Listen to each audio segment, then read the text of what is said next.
Friends, ఈ వీడియోలో 2025లో stream అవుతున్నటువంటి ఏలియన్ ఎర్త్ టీవీ సిరీస్ యొక్క ఎక్స్ప్లెనేషన్ చూద్దాం. ఈ వీడియోలో 2 ఎపిసోడ్స్ కవర్ చేశాను. ఈ సైఫై సిరీస్ ప్రజెంట్ అయితే IMDb రేటింగ్ 7.8 ఉంది. ఇప్పటికీ 2 ఎపిసోడ్స్ రిలీజ్ అయ్యాయి కాబట్టి ఈ రేటింగ్ అనేది చేంజ్ అవ్వచ్చు. అండ్ టొమాటో మీటర్లో స్కోర్ వచ్చేసి 96% ఉంది. సిరీస్ ఇంట్రెస్టింగ్ ఉంటుంది. లేట్ చేయకుండా వీడియోలోకి వెళ్ళిపోదాం. ఇప్పుడు స్టోరీ భవిష్యత్తులో మన భూమి ఎలా ఉంటుందో అక్కడి నుంచి మొదలవుతుంది. సడన్ గా ప్రజలు ఒక విషయాన్ని గమనించారు. సరిగ్గా 65 సంవత్సరాల క్రితం ఏలియన్స్ ను కనిపెట్టేందుకు స్పేస్ లోకి వెళ్లిన ఒక స్పేస్ షిప్ ఇప్పుడు భూమి దగ్గరికి తిరిగి వస్తుంది. కానీ షాకింగ్ గా ఆ స్పేస్ షిప్ తన ల్యాండింగ్ సైట్ నుంచి దూరంగా వెళ్లి దగ్గరలోని ఒక సిటీలో ఎంటర్ అవుతూ కనిపిస్తుంది. ఆ షిప్ ఇప్పుడు మెయిన్ సిటీలోకి ఎందుకు వస్తుందని అందరూ షాక్ అవుతారు. కానీ అంతలో ఆ షిప్ అనేది చుట్టుపక్కల ఉన్నటువంటి బిల్డింగ్స్ తో ఢీకొంటూ ముందుకెళ్తుంది. చివరికి సిటీలోని అతిపెద్ద బిల్డింగ్ కి ఒకదానితో ఒకటి గుద్దుకొని క్రాష్ అయిపోతుంది. అక్కడున్న ఎవరికి ఏం అర్థం కాలేదు. ఈ షిప్ లో సైంటిస్టులు ఏలియన్ లైఫ్ ని కలెక్ట్ చేసుకుని తీసుకొస్తున్నారు. ఇక్కడ జరిగిన గందరగోళానికి కారణం ఆ ఏలియన్సేనా అనే డౌట్ వస్తుంది. ఏమో అది తెలియాలంటే ఇప్పుడు స్టోరీలో కొంచెం వెనక్కెళ్ళాలి. నిజానికి ఇప్పుడు భూమిపై 2120 సంవత్సరం నడుస్తుంది. ఈ టైంకి మానవులు టెక్నికల్ గా ఎంతో ముందున్నారు. తమ టెక్నాలజికల్ అడ్వాన్స్మెంట్ ని మరింత ముందుకు తీసుకెళ్లేందుకు ఇప్పుడు తమ సోలార్ సిస్టమ్ ను విడిచిపెట్టేసి ఎంతో విశాలమైనటువంటి స్పేస్ లో జర్నీ చేస్తున్నారు.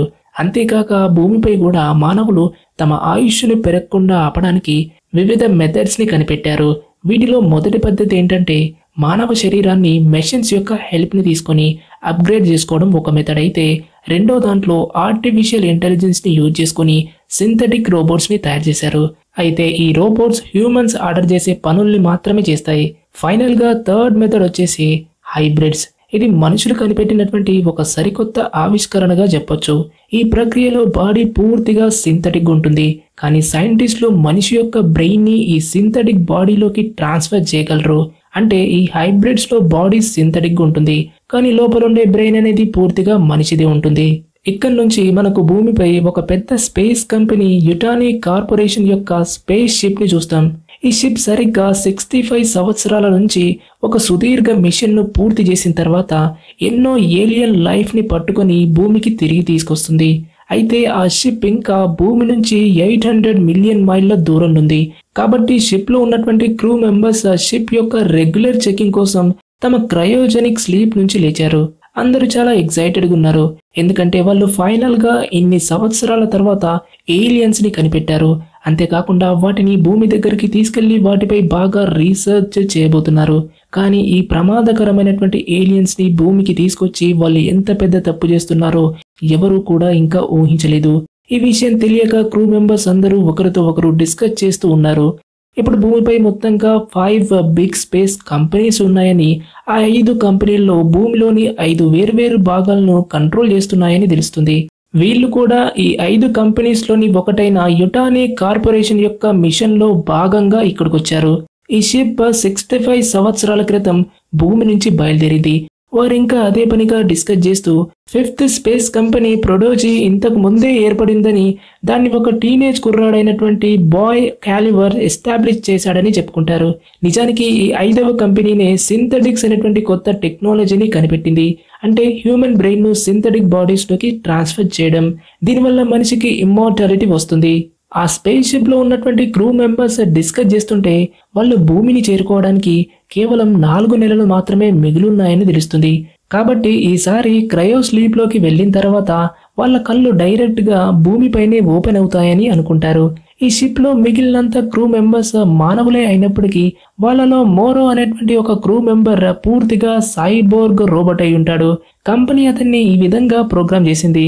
ఏం జరిగినా మోరో వాళ్ళు పట్టుకున్నటువంటి ఏలియన్స్ ని సేఫ్ గా తమ కంపెనీకి అప్పగించేలా భూమికి తీసుకురావాలి. అందుకోసం అతను ఎంతకైనా తెగించాల్సి ఉంటుంది. ఎలాంటి ప్రాబ్లం వచ్చినా సరే వాటిని ఖచ్చితంగా ఎర్త్ పైకి తీసుకురావాలి. అక్కడ ఉన్నటువంటి మొత్తం క్రూ ఒక నిర్ణయం తీసుకుంది. 2 క్రూ మెంబర్స్ ని షిప్ యొక్క సేఫ్టీ కోసం బయటుంచి మిగిలిన అందరూ కూడా మళ్ళీ క్రయో స్లీప్ లోకి వెళ్లాలని డిసైడ్ అవుతారు. భూమికి వెళ్తున్నామన్నటువంటి ఆనందంలో మిగిలిన మెంబర్స్ వెంటనే క్రయో స్లీప్ లోకి వెళ్లడం మొదలెడతారు. కానీ పాపం వాళ్ళు నిద్రలోకి వెళ్ళిన తర్వాత ఏం జరగబోతుందో వాళ్ళకేం తెలీదు. ఇదే టైంలో భూమిపై ఆ 5వ కంపెనీ అయినటువంటి ప్రొడోజీ కార్పొరేషన్ యొక్క ఒక రీసెర్చ్ ఫెసిలిటీని చూస్తాం. అది నెవర్లాండ్ అనే ఎవరూ లేని ఒక ఐలాండ్ లో ఉంది. వాళ్ళు గత కొన్ని సంవత్సరాలుగా ఆ ప్రదేశంలో సీక్రెట్ గా హైబ్రిడ్స్ ని తయారు చేయడంపై రీసెర్చ్ చేస్తున్నారు. ఇప్పుడు వాళ్ళు మొదటిసారిగా అనారోగ్యంతో ఉన్నటువంటి మార్సీ అనే అమ్మాయి యొక్క యవ్వనాన్ని రోబోటిక్ సింథటిక్ శరీరంలోకి ట్రాన్స్ఫర్ చేయబోతున్నారు. దీనివల్ల మార్సీ యొక్క శరీరం చనిపోతుంది, కానీ ఆమె బ్రెయిన్ అనేది సింథటిక్ బాడీలోకి వెళ్ళడం వల్ల ఆమె తిరిగి జీవించగలుగుతుంది. ఇక్కడ కొంతమంది డాక్టర్లు మార్సీని తమ ల్యాబ్ లోకి తీసుకెళ్లారు. అక్కడ మార్సీ చూస్తుంది ఏంటంటే తన ఎదురుగా ఉన్నటువంటి మరో టేబుల్ పై ఒక సింథటిక్ బాడీ కనిపిస్తుంది. దాంట్లో ఆమె యవ్వనాన్ని ట్రాన్స్ఫర్ చేయబోతున్నారు. ఈ ఫస్ట్ ఎక్స్పెరిమెంట్ కోసం ప్రొడోజీ కంపెనీ ఓనర్ అయినటువంటి బాయ్ తన రీసెర్చ్ ని స్వయంగా చూడాలని అక్కడికి వచ్చాడు. ఆ తర్వాత మార్సీని ఆ సింథటిక్ బాడీతో కనెక్ట్ చేసి అన్ని మిషన్స్ ని ఆన్ చేశారు. లాంగ్ ప్రొసీజర్ తర్వాత ఫైనల్ గా మార్సీ యొక్క కళ్ళు ఆ సింథటిక్ బాడీలోకి ఓపెన్ అవుతాయి. అంటే ఈ ఎక్స్పెరిమెంట్ పూర్తిగా సక్సెస్ అయింది. మార్సీ యొక్క పాత శరీరం అక్కడే వెనకాల మిగిలిపోయింది. ఆమె ఇప్పుడు ఈ సరికొత్త ఒక శక్తివంతమైనటువంటి బాడీలో ఉండి ఏదైనా చేయగలదు. మార్సీ తన పేరును వెండిగా మార్చుకుంది, ఎందుకంటే ఆమె లోపల మార్సీనే ఉన్నప్పటికీ ఆమె బాడీ ఇప్పుడు పూర్తిగా మారిపోయింది. కాబట్టి ఆమె తన కొత్త ఐడెంటిటీని యాక్సెప్ట్ చేసింది. ఇక్కడ సైంటిస్ట్ ఆమెకు ఒక విషయం చెప్తారు. వారు కావాలనే ఆమెకి ఒక అడల్ట్ ఏజ్ ఉన్నటువంటి బాడీని సెలెక్ట్ చేసుకున్నారని, ఎందుకంటే సాధారణ మానవుల్లాగా ఈ సింథటిక్ బాడీ యొక్క వయసు పెరగదు. కాబట్టి వారు మార్సీ కోసం ముందుగానే రాబోయే సంవత్సరాల్లో ఆమెకు ఇబ్బంది రాకుండా ఉండడానికి ఒక అడల్ట్ సింథటిక్ బాడీని తయారు చేశారు. ఇప్పుడు మార్సీ తనని వెండి అని పిలుచుకునే ఆమె తను ఇంకా మనిషిగానే ఉన్నానా అని డాక్టర్స్ తో అడుగుతుంది. దానికి డాక్టర్లు అంటారు వాళ్ళు ఈ బాడీలో కూడా ఆర్టిఫిషియల్ గా కొన్ని మార్పులు చేశారు. దానివల్ల వెండికి ప్రతిదీ మనిషిలాగే అనిపిస్తుంది.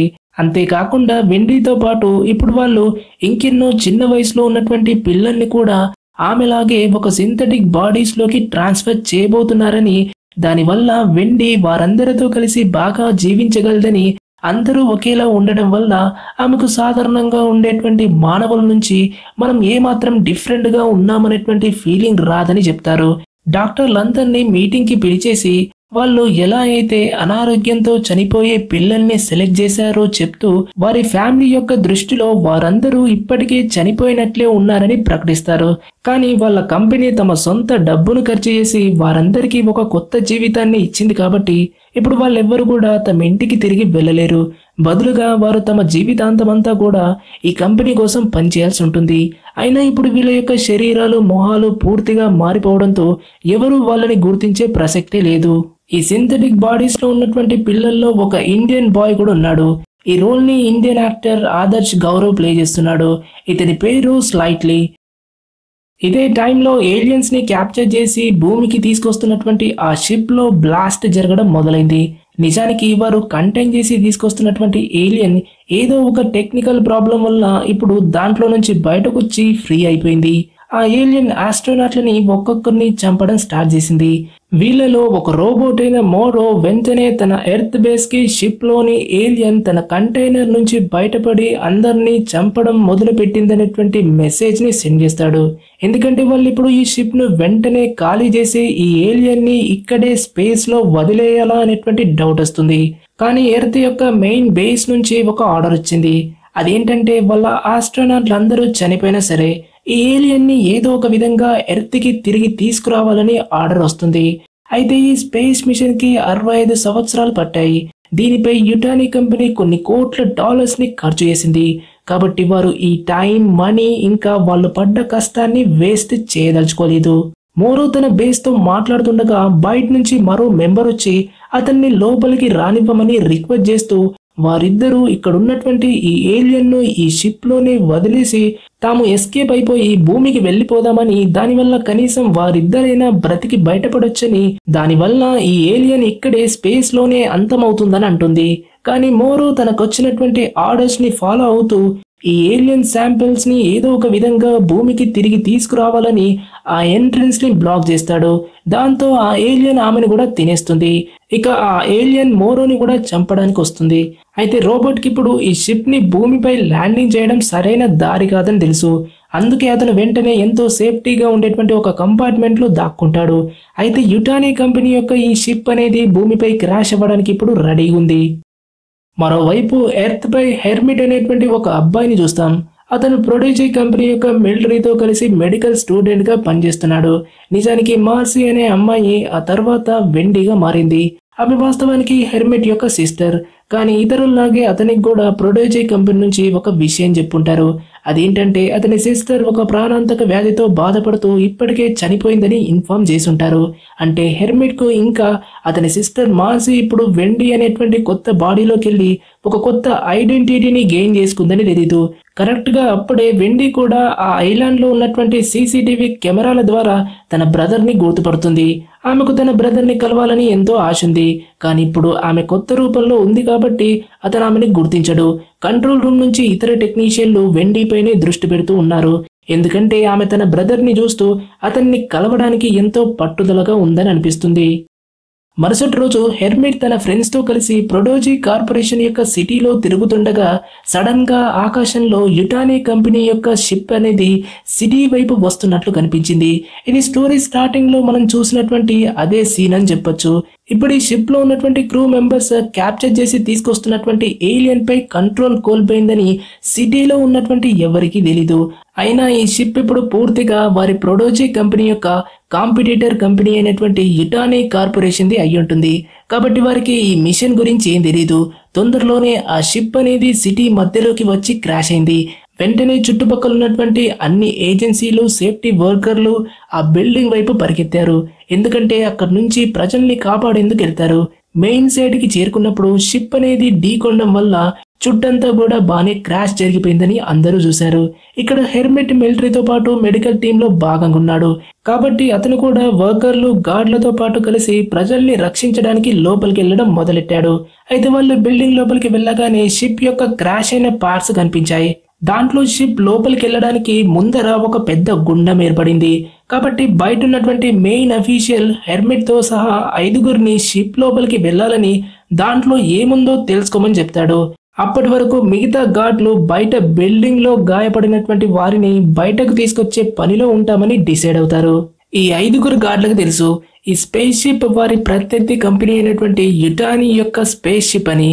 కాబట్టి వారు ఈ షిప్ గురించి ఎలాంటి సమాచారం ఇవ్వాలని అనుకోరు. అందుకే ఈ 5గురు మెంబర్స్ 2 గ్రూప్స్ గా విడిపోయి షిప్ యొక్క 2 భాగాలకు అంటే ముందు వెనకాల సైడ్స్కి వెళ్తారు. అదే టైంలో రోబోట్ మోరో బయటకు వచ్చాడు. అతను వాళ్ళ షిప్ ప్రొడిజీ కంపెనీ యొక్క సిటీలో క్రాష్ అయిందని, ఆ కంపెనీ అతని సొంత యుటానీ కంపెనీకి ప్రత్యర్థని అర్థమవుతుంది. మోరోకి తన కంపెనీ వాళ్ళు ఈ షిప్ లో ఏలియన్ లైఫ్ ఉంది కాబట్టి దాన్ని ఎవరి చేతుల్లోకి కూడా వెళ్ళనివ్వకూడదని మోరోకు ఆర్డర్ ఇచ్చుంటారు. కాబట్టి మోరో వెంటనే తన బేస్ కి మెసేజ్ ని పంపడం మొదలెడతాడు. షిప్ లో ఉన్నటువంటి ఏలియన్స్ ని ఈ 2వ కంపెనీ చేతుల్లోకి చేరకుండా ఏదో ఒక విధంగా కాపాడతానని వారు వెంటనే ఇక్కడికి వచ్చి వాటిని తీసుకెళ్లాలని మెసేజ్ ఇస్తాడు. అయితే ఐలాండ్ లోని ప్రొడిజీ కంపెనీలో ఉన్నటువంటి అందరికీ వాళ్ళ సిటీ మధ్యలో ప్రత్యర్థి కంపెనీ అయినటువంటి యుటానీ యొక్క షిప్ అనేది క్రాష్ అయిందని తెలిసిపోయింది. అక్కడ ఉన్నటువంటి వెండి ఈ విషయం గురించి తెలుసుకొని ఆమె బ్రదర్ అయినటువంటి హెర్మిట్ రెస్క్యూ టీమ్ తో కలిసి ఆ క్రాష్ అయిన ప్లేస్ కి వెళ్ళాడని చూస్తుంది. అయితే ప్రొడిజీ కంపెనీ యొక్క మెయిన్ బాస్ కు ఆ షిప్ లో ఏదో ఒక ఉపయోగకరమైనటువంటి వస్తువు ఉండొచ్చని డౌట్ వస్తుంది. అప్పుడే వెండి అక్కడికి వచ్చి తన ఇతర హైబ్రిడ్ టీమ్ తో కలిసి ఆ ప్లేస్ కి వెళ్ళి చెక్ చేసి ప్రజల్ని సేవ్ చేయడానికి రెడీ అవుదామన్నటువంటి ప్రపోజల్ చేస్తుంది. అయినా కంపెనీకి వాళ్ళ సింథటిక్ బాడీస్ ను టెస్ట్ చేసే అవకాశం ఇంతవరకు రాలేదు. కాబట్టి ఈ మిషన్ గనుక జరిగితే వాళ్ళ ఫిజికల్ స్ట్రెంగ్త్ కూడా ఏంటో అర్థమవుతుంది. అందుకే బాస్ దీనికి ఈజీగా ఒప్పుకుంటాడు. వెండి ఈ ప్రపోజల్ ని తన బ్రదర్ హెర్మిట్ కోసం చేసి ఉంటుంది. ఎందుకంటే ఆమె అక్కడికి వెళ్ళి అతన్ని కలిసే ఛాన్స్ ఉంది. ఓనర్ తన టీంతో ఒక ఆర్డర్ చేస్తాడు. తన దగ్గర ఉన్నటువంటి అన్ని హైబ్రిడ్స్ ఆ సైట్కి వెళ్ళినప్పుడు కంట్రోల్ రూమ్ నుంచి అక్కడున్న టెక్నీషియన్లు అందరూ కూడా ఆ హైబ్రిడ్స్ పై నిఘా ఉంచాలని, ఈ డిఫికల్ట్ టైంలో వాటి మైండ్, బాడీ ఎలా పనిచేస్తాయో చూడాలని అబ్జర్వ్ చేయమని చెప్తాడు. వెంటనే వెండి రెడీ అయిపోయి తన ఇతర 5గురు హైబ్రిడ్లతో పాటు అక్కడికి వెళ్ళడానికి అంతా రెడీ చేస్తుంది. అంటే వాళ్ళు మొత్తం 6గురు హైబ్రిడ్లు తమ లీడర్ అయినటువంటి కిరీష్ లీడర్షిప్ లో సిటీలో క్రాష్ అయినటువంటి ఆ షిప్ కి వెళ్ళడానికి రెడీ అవుతారు. దీనికోసం వాళ్ళు తమ ఎక్స్పెన్సివ్ జెట్స్ లను కూడా వాడతారు. మరోవైపు సిటీలో షిప్ లోపలికి వెళ్ళినటువంటి ఇద్దరు గార్డ్లు అక్కడ ఎన్నో ఏలియన్స్ యొక్క బాక్స్లు ఉన్నాయని చూస్తారు. అయితే వీటిని మానవులు ఇప్పటి వరకు ఎన్నడూ కనిపెట్టలేదు. అంతేకాక వారికి ఎంతో మంది క్రూ మెంబర్స్ యొక్క డెడ్ బాడీస్ కూడా కనిపించాయి. మొదట్లో వాళ్ళు అనుకున్నారు ఈ వ్యక్తులు క్రాష్ లో చనిపోయి ఉండొచ్చని, ఎందుకంటే ఏలియన్ బాక్స్లు ఇంకా మోసేసి ఉన్నాయని అనుకుంటారు. కానీ వారు గమనించిన విషయం ఏంటంటే ఎన్నో ఏలియన్స్ ఇప్పటికే ఫ్రీ అయిపోయాయని తెలీదు. కాబట్టి ఇద్దరు గార్డ్లు తమ ఇతర మెంబర్స్ కి ఈ విషయాన్ని చెప్పడానికి తిరిగి వెళ్తుంటారు. కానీ అప్పుడే వాళ్ళ ముందుకి మోరో వచ్చి ఈ షిప్ లో ఉన్నటువంటి అన్ని శాంపిల్స్ ని తమ కంపెనీ అయినటువంటి యుటాని యొక్క ప్రాపర్టీ అని, కాబట్టి ఈ ఇన్ఫర్మేషన్ తో వాళ్ళని అక్కడి నుంచి వెళ్ళనివ్వాలని చెప్తాడు. మోరో వాళ్ళ దగ్గర ఉన్నటువంటి వెపన్స్ ని తీసుకొని వాళ్ళని గన్ పాయింట్ తో బెదిరించి ఒక రూమ్ లో అక్కడే లాక్ చేస్తాడు. దీనివల్ల వాళ్ళు బయటకు వెళ్లే ఛాన్స్ లేదు. ఆ తర్వాత అతను మిగిలిన 3 మెంబర్స్ ని కూడా వెతకడానికి వెళ్తాడు. అప్పటిలోగా అతని సొంత కంపెనీ వాళ్ళు అతన్ని తీసుకెళ్లడానికి వస్తారని అనుకుంటాడు. కానీ అతను బయటకు వెళ్ళగానే ఒక ఏలియన్ అక్కడున్నటువంటి ఒక గార్డ్ యొక్క గొంతులోకి చొచ్చుకుపోయి అతని బాడీ నుంచి బయటకు వచ్చి అతని ఆర్గన్స్ ని మొత్తం బయటకు తీసేయడం స్టార్ట్ చేస్తుంది. మరో గార్డ్ పై ఇంకొక ఏలియన్ లైఫ్ వచ్చేసి దాడి చేసి అతనితో కూడా అలాగే చేస్తుంది. సీన్ కట్ చేస్తే షిప్ యొక్క వెనుక భాగంలో హెర్మిట్ ఇద్దరు గార్డ్లతో కలిసి షిప్ యొక్క క్రూ మెంబర్స్ ఉండేటువంటి క్రయోస్లీప్ ఛాంబర్స్ దగ్గరికి రీచ్ అవుతాడు. హెర్మిట్ అక్కడ ఎంతో మంది క్రూ మెంబర్స్ తమ ఛాంబర్లలోనే చనిపోయి ఉన్నారని చూస్తాడు. అంటే వాళ్ళని చంపిన వ్యక్తి వాళ్ళని క్రయోస్లీప్ నుంచి లేవనివ్వలేదని తెలుస్తుంది. అయితే హెర్మిట్ కి ఈ కంపార్ట్మెంట్ లో వాళ్ళతో పాటు ఇంకెవరో ఉన్నారని అనిపిస్తుంది. 3 షిప్ లో మరింత ముందుకెళ్లడానికి రెడీ అవుతారు. అక్కడ ఉన్నటువంటి సర్జరీ రూమ్ లోకి వెళ్తే వాళ్ళకి మరిన్ని డెడ్ బాడీస్ కనిపించాయి. హెర్మిట్ ఇక్కడ ఈ క్రూ మెంబర్స్ యొక్క ఊపిరిని కావాలనే ఆపేశారనేటువంటి విషయాన్ని గమనిస్తాడు. కాబట్టి అతను మిగిలిన ఇద్దరు గార్డ్లతో ఇలాంటిది నార్మల్ హ్యూమన్ బీయింగ్ చేయలేడు, ఈ షిప్ లో ఏదో ఒకటి ఉంది, అది మనిషిలాగా అయితే ఖచ్చితంగా ఉండదని అంటాడు. ముగ్గురు ఇప్పుడు జాగ్రత్తగా మెట్లెక్కి మరింత ముందుకెళ్తూ ఉంటారు. కరెక్ట్ గా ఇదే టైంలో ఒక పెద్ద ఏలియన్ లైఫ్ జీనోమార్ఫ్ వాళ్ళని దాక్కొని చూస్తుంది. నిజానికి జీనోమార్ఫ్ అనేది ఏలియన్ సిరీస్ లో మెయిన్ ఏలియన్ లైఫ్ గా చెప్పొచ్చు. ఇది ఇప్పుడు ఈ షిప్ తో పాటు భూమికి చేరుకుంది. అయితే హెర్మిట్ పైకి చూస్తే ఆ ఏలియన్ తనపైనే ఉందని తెలుస్తుంది. కాబట్టి అతను దాని నుంచి తప్పించుకోవడానికి ట్రై చేస్తూ కిందికి దూకేస్తాడు. లక్కీగా అతను ఆ ఏలియన్ నుంచి తప్పించుకున్నాడు. దాని నుంచి తప్పించుకునే టైంలో అదే పనిగా పరిగెత్తి తన ఇతర 2 గార్డ్ల నుంచి ఎంతో దూరం వచ్చి ఒక లిఫ్ట్ లో దాక్కుంటాడు. అప్పుడు అతనికి ఎస్టర్డే జరిగినటువంటి ఒక సంఘటన గుర్తుకొస్తుంది. అతను తన పోస్ట్ నుంచి రిజైన్ చేయడానికి ప్రొడోజీ కంపెనీ ఆఫీస్కి వెళ్ళినప్పుడు అతనితో ఒక విషయం చెప్పుంటారు. అదేంటంటే అతను వర్క్ చేసే టైం అనేది మరో 7 months వరకు పెంచారని, దానివల్ల అతను ఆ కంపెనీ కోసం మరో 7 నెలలు పనిచేయాల్సి ఉంటుందనే విషయం అనేది గుర్తుకొస్తుంది. ఒక పక్క వెండి ఇతర హైబ్రిడ్స్ యొక్క టీం కలిసి ఆ బిల్డింగ్ దగ్గరికి రీచ్ అవుతారు. అక్కడ షిప్ క్రాష్ అయిపోయి ఉంటుంది. లోపలికి వెళ్లే ముందు వెండి బిల్డింగ్ యొక్క సీసీటీవీ కెమెరా ఫుటేజ్ లో అబ్జర్వ్ చేస్తే అందులో ఆమె బ్రదర్ హెర్మిట్ ఏదో ఒక దాన్ని చూసి భయపడి దాని నుంచి తప్పించుకోవడానికి ఒక లిఫ్ట్ లో దాక్కున్నాడని చూస్తుంది. అయితే ఆమె ఆ ఏలియన్ లైఫ్ ని కేర్ఫుల్ గా చూడలేదు. ఇక ఆమె తన బ్రదర్ ఉన్నటువంటి ఆ లిఫ్ట్ వైపు వెళ్తుంది. ఇదే టైంలో కొంతమంది టెక్ ఎక్స్పర్ట్లు ప్రొడోజీ ఓనర్ కి వెండి ఇంకా ఇతర హైబ్రిడ్లని తమ బౌండరీ నుంచి దూరంగా వెళ్ళనివ్వకూడదనేటువంటి ఒక సలహా ఇస్తారు. కానీ ఓనర్ స్వయంగా వెండి ఇతర హైబ్రిడ్స్ గ్రౌండ్ లో ఎలా వర్క్ చేస్తారో తెలుసుకోవాలనుకున్నాడు. కాబట్టి అతను ఇటువంటి ఆర్డర్ ఇవ్వడు. బిల్డింగ్ లో వెండి స్లైట్లీతో కలిసి తన బ్రదర్ ని వెతుకుతూ ఉంటుంది. అయితే ఆమెకి ఇంకా ఇతర హైబ్రిడ్స్ లకి మోరో ఇంతకు ముందు ఒక దగ్గర లాక్ చేసినటువంటి 2 గార్డ్ల యొక్క శవాలు కనిపిస్తాయి. అక్కడ ఆ గార్డ్ల బాడీస్ నుంచి ఒక ఏలియన్ బయటకు వచ్చి అది ఆ గార్డ్ యొక్క ఆర్గాన్స్ ని తింటుంది. ఈ చిన్న ఏలియన్ లైఫ్ ఇంతకు ముందు చూసినటువంటి ఆ పెద్ద జీనోమార్ఫ్ నుంచి ఎంతో డిఫరెంట్ గా ఉంది. అంటే ఈ షిప్ లో ఎన్నో రకాలటువంటి ఏలియన్ లైఫ్ ఉన్నాయని అర్థమవుతుంది. ఇప్పుడు ఆ చిన్న ఏలియన్ లైఫ్ ఈ 3 హైబ్రిడ్లపై దాడి చేయడం స్టార్ట్ చేస్తుంది. కానీ లక్కీగా వాళ్ళు దాన్ని ఒక మెటల్ కంటైనర్ లో లాక్ చేస్తారు. మరోవైపు వెండి స్లైట్లీకి హెర్మిట్ ఎక్కడికి వెళ్ళాడో తెలియట్లేదు. వాళ్ళు హెర్మిట్ పారిపోయి దాక్కున్నటువంటి ఒక చోటికి రీచ్ అవుతారు. వాళ్ళక్కడ హెర్మిట్ యొక్క లెఫ్ట్ బయట ఎన్నో ప్రమాదకరమైనటువంటి పెద్ద పెద్ద పంజా గీసినట్లుగా కొన్ని గుర్తులు ఉన్నాయని చూస్తారు. అంటే హెర్మిట్ ని వెంబడిస్తుంది ఎంతో ప్రమాదకరమైందని వాళ్ళు అర్థం చేసుకోవచ్చు. కొద్దిసేపు అయ్యాక హెర్మిట్ లిఫ్ట్ నుంచి బయటకొచ్చి ఒక గార్డ్తో కలిసి బిల్డింగ్ లోకి అందరికీ దీని గురించి వార్నింగ్ ఇవ్వడానికి వెళ్తాడు. ఈ షిప్ లో ఎన్నో పెద్ద పెద్ద ఏలియన్స్ ఉన్నాయని అందరూ వెంటనే ఇక్కడి నుంచి బయటకు వెళ్ళిపోవాలని చెప్పాలనుకుంటాడు. కానీ ఇప్పటికీ ఎవరు కూడా అతని మాటల్ని నమ్మలేదు. అంతలో ఆ జీనోమార్ఫ్ ఏలియన్ వాళ్ళ వెనక సైడ్ నుంచి వచ్చేసి ఫస్ట్ గార్డ్ ని చంపి ఆ తర్వాత ఎదురుగా ఉన్నటువంటి రూమ్ లోకి వెళ్లి ఒక్కొక్కరిని చంపేయడం స్టార్ట్ చేస్తుంది. అయితే హెర్మిట్ ఒక్కడే బ్రతికున్నాడు.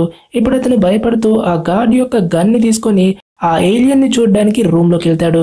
కానీ అప్పుడే వెనుక నుంచి ఆ ఏలియన్ మళ్ళీ అతనిపై దాడి చేసింది. హెర్మిట్ దెబ్బకు ఈసారి కింద పడిపోతాడు. ఇక జీనోమార్ఫ్ ఆ హెర్మిట్ ని కూడా చంపేస్తుండగా లక్కీగా కరెక్ట్ టైంలో రోబోట్ మోరో వెనుక నుంచి వచ్చి జీనోమార్ఫ్ ను స్పృహ తప్పేలా చేస్తాడు. కానీ షాకింగ్ గా అతను హెర్మిట్ ని కూడా అదే వెపన్ తో స్పృహ తప్పేలా చేస్తాడు. ఎందుకంటే అతను ఈ ఏలియన్ గురించి బయటెవ్వరికీ చెప్పకుండా ఉండడానికి అలా చేసుంటాడు. మోరో ఇప్పుడు ఇంకొక ఎక్విప్మెంట్ ని తీసుకొని ఆ పెద్ద జీనోమార్ఫ్ చుట్టూ ఒక కొకోన్ లాంటి సేఫ్టీ కవర్ ని క్రియేట్ చేస్తాడు. దానివల్ల అతని కంపెనీ వాళ్ళు అక్కడికి వచ్చేసి వీటిని తీసుకెళ్లే వరకు ఈ ఏలియన్ లైఫ్ అక్కడే లాక్ చేసి ఉంటుంది. అతను దాన్ని లాక్కెళ్తూ మళ్ళీ షిప్ లో ఒక చోట దాచడానికి తీసుకెళ్తుంటాడు. కానీ దారిలో ఇంకొంతమంది గార్డులు వచ్చేసి మోరోను ఆపి అతనెవరు, ఈ కొకోన్లో ఏం తీసుకెళ్తున్నావని అడుగుతారు. ఇప్పుడు మోరో వాళ్ళకి ఈ ఏలియన్ లైఫ్ యొక్క నిజాన్ని చెప్పలేకపోతాడు. వాళ్ళు మోరోను అరెస్ట్ చేయడానికి ప్రయత్నిస్తుండగా అతను ఆ ఏలియన్ లైఫ్ కి మళ్ళీ స్పృహ వచ్చిందని గమనిస్తాడు. అది ఇప్పుడు కొకోన్ నుంచి బయటకొచ్చి మోరో వెనుకున్నటువంటి ఆ ఇద్దరు గార్డులని దారుణంగా చంపేస్తుంది. అయితే మోరోకు ఒక విషయం తెలిసి ఉంటుంది. అదేంటంటే ఈ ఏలియన్ లైఫ్ అనేది భయాన్ని మాత్రమే గ్రహిస్తుంది. కాబట్టి అతను ఒక్క ఇంచు కూడా కదలకపోతే అది అతన్ని ఏం చేయదని తెలిసి ఉంటుంది. అందుకే వాళ్ళ గార్డ్స్ అందరినీ కూడా చంపేస్తుంది.